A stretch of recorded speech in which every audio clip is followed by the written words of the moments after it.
Legacy session number 9. Symbolism of Zoroastrianism.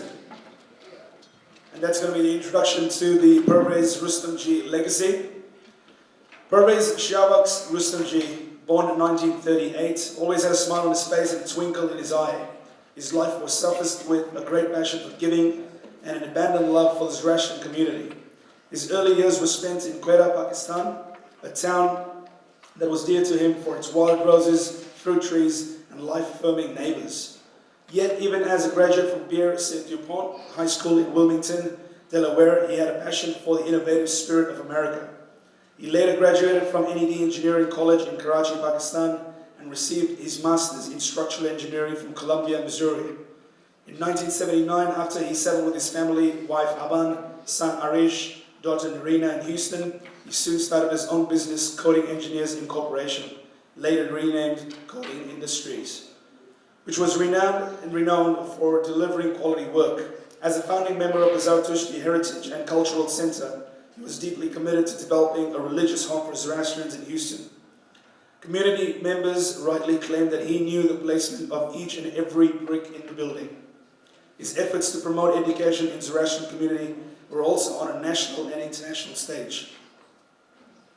For the World Zoroastrian Congress in Houston in 2000, Purvez and Aban developed Zoroastrian Field Service, or ZFS better known, which funded 30 young students from India, Pakistan, Iran, and Australia to attend the Congress. With the profits of the 7th World Zoroastrian Congress held in 2000, Purvez was instrumental in the Congress Legacy Scholarships for Houston students. On the national stage, Purvez was a keen advocate of the Fazana Scholarship Program, and he drafted a scholarship endowment policy. Purvez was a visionary known for his heart, humility, humor, and character. He had the most gracious, engaging way of talking with everyone. He was also a man who had a way of talking special topics and only an engineer could do. His love for making a contribution and talent for envisioning the future made him the best husband, father, son, and friend the world could ever see. Ladies and gentlemen, moving on to our first speaker, who is a representative from the Zoroastrian Association of Victoria. She lives in Melbourne, Australia, and is 22 years old, born in Mumbai, India, and she's currently studying for a double degree in Bachelor of Arts and Law. She has a strong interest in faith in the religion, and one of her wishes is to see the youth continue to be connected to our faith. Her topic is centered on the importance of a place of worship to Zoroastrians. Sadly, as the population is small in Australia, which I agree, especially in Victoria, a place of worship has not even been able to be built. She wishes to signify what the symbolism of an atash and a place of worship personally means, as well as to the other Zoroastrians. She will indirectly touch upon the theme of the Congress, which is the Green Initiative and the conservation. She believes that a place of worship is vital to the conservation of a religion in foreign lands. She will question whether a lack of a Zoroastrian temple in a foreign country has contributed to the youth losing connection to our religion. Ladies and gentlemen, stay tight. This is going to be a very interesting session. Now please invite Sanaya Sabavala.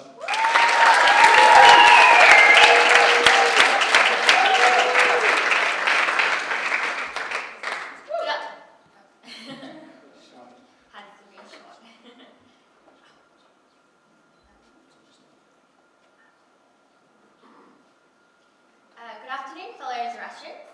Today I want to speak about our Atash, our fire temples, our Gyaris, Atash Birams, and the significance of their symbolism in our lives.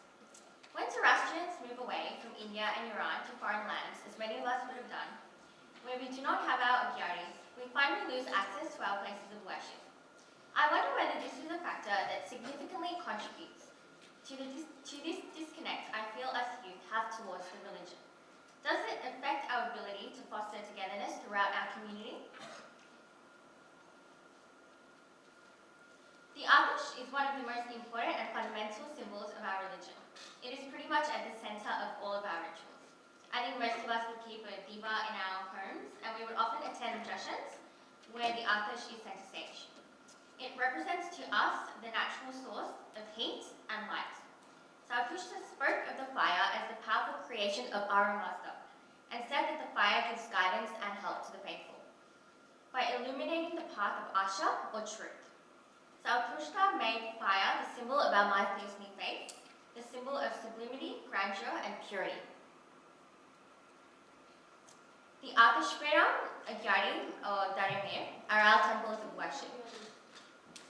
All three contain different grades of fire. The Atashperam is the highest form, and the Atashdadka, the lowest. And each requires different rituals in order to establish and consecrate it. It has been said that through the veneration of fire, we Zoroastrians are able to generate an intimate spiritual connection with Aramazda. For us, the fire represents the radiating power of Aramazda, and for those of us who are lucky enough to live in close proximity to an Agyari or an Atashperam, it can help form and maintain our feeling of connection to the religion. In the world, there are 9 Atashperams, 8 of them in India. There are 4 in Mumbai, 2 in Surat, 1 in Navsari, and most prominent of all, our Iran Shah resides in the small village of Udvada. I believe there is also one in Iran, in Yazd, along with the artifacts of the many ancient temples that used to exist during our religion's golden period in Iran 1,000 plus years ago. Furthermore, there are also about 50 Agyaris in Bombay and another 100 across the rest of India. So these are our Atashperams. So we've got the first one in Navsari, the second and third one is in Bombay, we've got the fourth one in Surat, I believe. Yep. Fifth one is also Surat. Then we've got also Bombay. Yeah. And then Bombay as well. And the last one is in Yazd, and I think that's technically an Atashperam. Okay. Yeah. And of course our holy Iran Shah, which is in Udvada.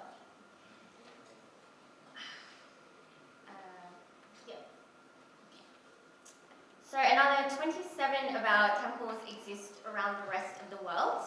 I believe that North America is lucky enough to have 8 Darimirs, and we've also got others located in England, Canada, Hong Kong, and in New Zealand as well. So knowing the importance a place of worship holds, not just to Zoroastrians, but to everyone with a religious belief in this world, I ask whether, when we move abroad to a country or a state that does not have a Zoroastrian place of worship, and the only time we can visit one is when we visit India or Iran, and our only connection to the Atash is through the divas we light at home or the jashans we attend a couple of times a year, has this distanced us youth from the religion and given rise to a disconnect with our faith? I personally believe that a properly consecrated Atash should be there in all places that have a Zoroastrian population of over 300 people. That custom of a place of worship is important to every religion and not just ours. Our elders would have often told us stories of growing up in Bombay, of having an Agyari a few minutes walk from their bar, and also having an Atashperam close to them. They would have had the custom of visiting the Agyari before exams, to seek blessings on birthdays, on special occasions, to say thanks after achievements. So are those customs significant to maintaining one's faith in the religion? I believe that they are. Which is why I make it a point to go to the Agyari as often as possible when I do go to India. And it is also a routine for me to visit all of India's 8 Atashperams in a 72-hour time frame every year. I cannot properly explain the peace I get of being able to go to these places, because I truly feel by looking at the Atash as if I'm close to God. But I want to know if this is a widespread belief. Having lived in these bars, which are fortunate enough to have Agyaris close to them, I was told by some of the residents when I visited last month that it actually made very little difference to a lot of the youth, and that the Agyari was there. And in fact, the closer the Agyari was, the more its presence would be taken for granted. So whether or not having our own place of worship, wherever we go, is important to all of us youth to foster our connection with our faith is something I'd like to know from all of you personally, for I believe the answer may differ for each person. I believe that Zoroastrians who do live near a properly consecrated fire in a place of worship also benefit from the fact that these places become a centre point where local Zoroastrians can come together for jashans, gambars, for meetings, ceremonies, to develop and maintain that community feeling. I read about the San Jose Diamond in California, and some personal accounts did say that Zoroastrians over there do wish for themselves and their future generations to become and remain immersed in our cultural traditions. So an Athish, in our own place of worship, can help achieve this in so many ways, including those I've spoken about today. Which is why the Zoroastrian Association of Victoria, which I'm a representative of, is currently making every effort to raise the funds required to make a Dharma in Melbourne for the Zoroastrians, but it's so far been very challenging. Now, a key concern the community in Victoria has raised is after the current generations of senior Zoroastrians have left, will the youth, will our generation keep this fire going? So I do believe that central to the preservation of our more than 4,000-year-old religion is the preservation of the Athish and the recognition of its importance by the younger generations, as well as us possessing that desire to keep it burning. So, because the light is the visible symbol of our Mazda, and we cannot let it be extinguished. Thank you.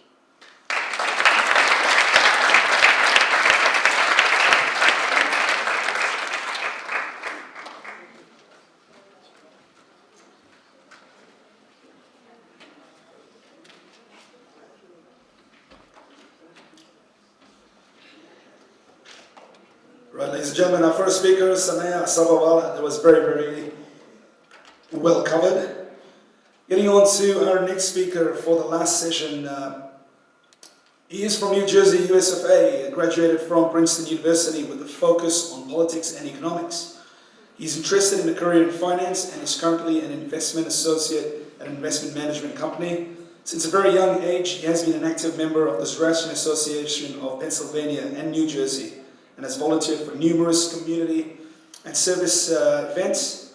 In his junior year at Princeton, Rohan took a course in Zoroastrianism, the Zoroastrian tradition from ancient Iran to contemporary India, which surveyed the history of the Zoroastrian religion from its origins in ancient Iran to the present. Ladies and gentlemen, our second speaker for the afternoon panel is the Rohan Shroff.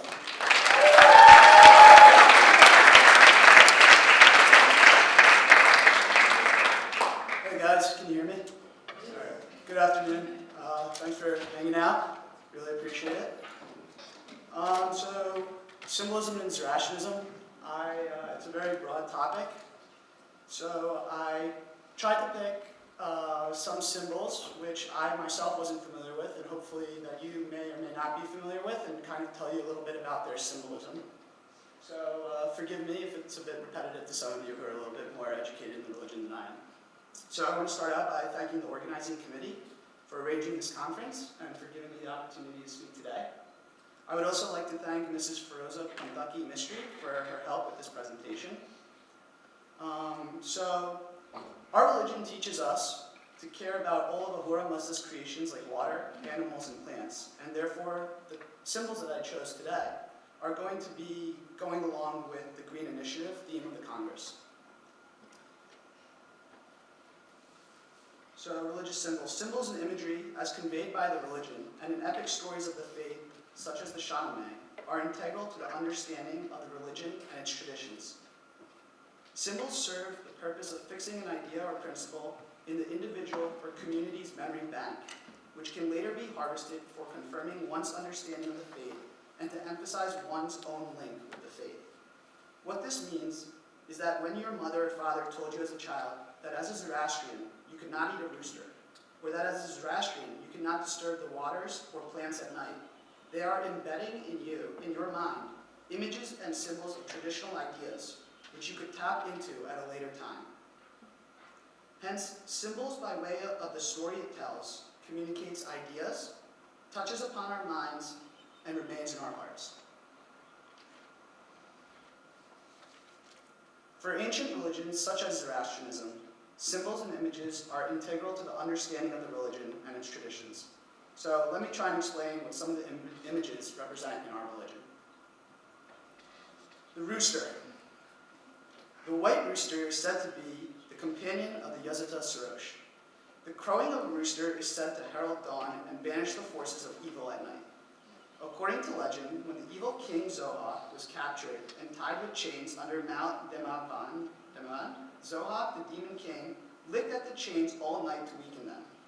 But the crowing of the rooster early in the morning woke up the people, and they once again strengthened Zohar's chains before he could escape. The rooster, according to the Venedad, foresees the rising of the sun. The Yazata, Baram, carries with him a rooster when he brings victory to a person. According to the Bundayasni, which is the Zoroastrian story of creation, the rooster was created by Ahura Mazda to oppose the demons. It is forbidden to eat a rooster, as it is a bird that helps the Yazata Sarosh to protect the world from evil influences. So to a Zoroastrian, the rooster symbolizes the triumph of good over evil.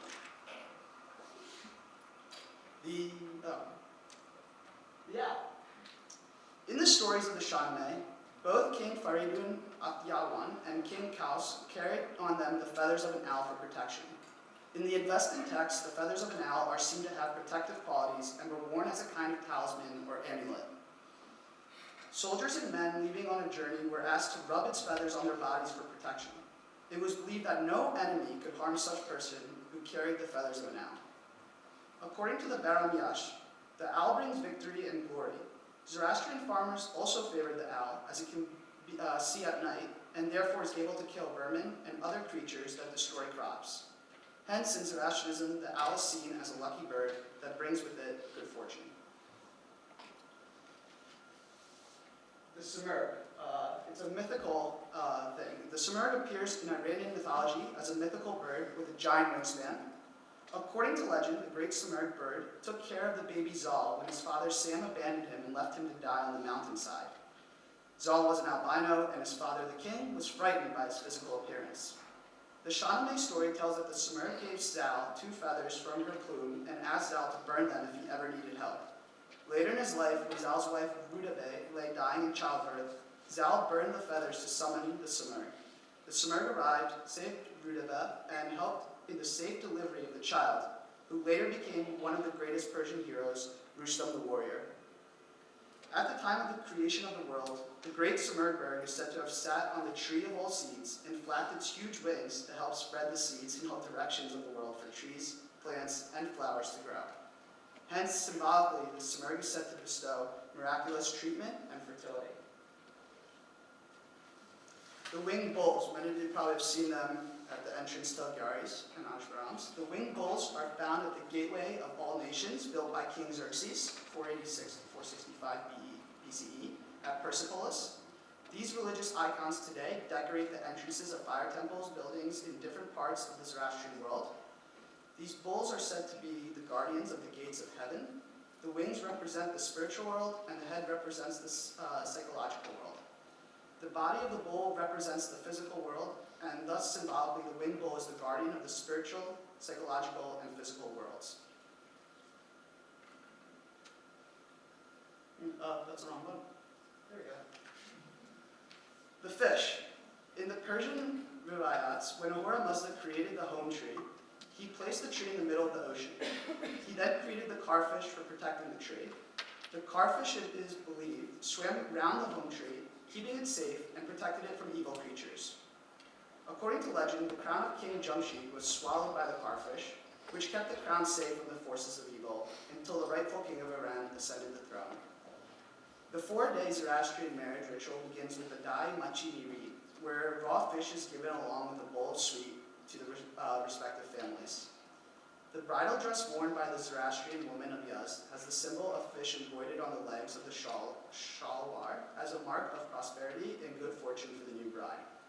Thus, the fish symbolizes protection, good luck, and prosperity in our religion. Trees. You will find trees in Iran painted on some fire temples, carved on the walls of the ruined palace city of Persepolis, and often embroidered on textiles.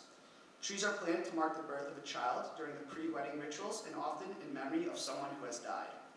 In Zoroastrianism, the guardian of the trees is the Amesha Spenta, Amaritat or Amardad, and trees represent immortality and undyingness. When a navjot is done, a leaf from a pomegranate tree is chewed by the child to symbolically imbibe the quality of immortality, that is, immortality for the soul. In Zoroastrianism, rituals such as the yasna ceremony, home twigs are pounded with water, and after consecration, the priests and the worshippers to imbibe immortality drink the home water. For the Navroz table, wheat and other plants are planted. In Iran, most fire temples and villages have a cypress tree planted, which is seen as being sacred. And in India, date palm and pomegranate trees are always planted in the vicinity of the fire temple. Thus, trees are the fourth creation of Ahura Mazda and are seen as sacred, and not to be chopped down or destroyed, as it is seen as part of Ahura Mazda's being, and therefore representative of Ahura Mazda's immortal being. In our Zoroastrian calendar, the 7th day of each month, Amardad, is dedicated to the world of trees and plants, and it is our religious duty to remember the creation of the plant world and help it to grow, as its growth is connected with the prosperity and well-being of all human beings. All right, guys, thanks for sitting through that. Have an afternoon.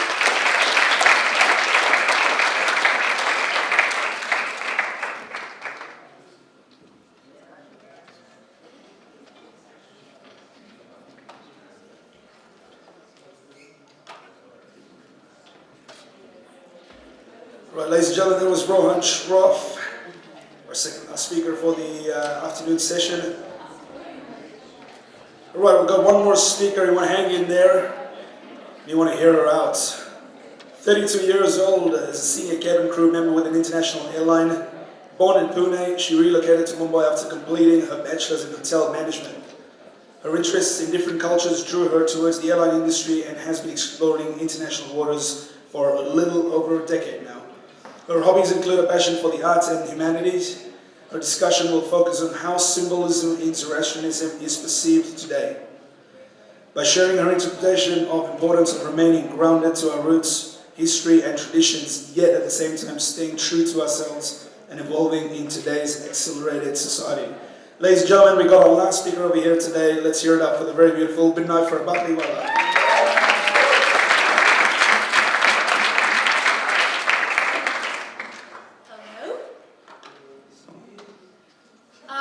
Unlike the rest, I'm going to take a different approach towards this. Film director Joan Ford said, "You speak well when your tongue can deliver the message of your heart." So I'm going to take his advice and speak from the heart. Change. We see change constantly around us. Suddenly kids are hooked onto their PSPs as opposed to playing cricket outside. A brown person born and brought up in America is considered as American as a white person today. Living in is alright. It's alright for a girl to be in her 30s, unmarried, focusing on her goals in places like India. So forth and so on, and the world is changing and we need to keep up. So here are my questions. Isn't it true that we're all caught up in this monotonous routine of constantly trying to fit in? Aren't we all trying to cover it up with a superficial facade that we as society have created for ourselves? And don't we all feel jaded in some way in this vicious circle?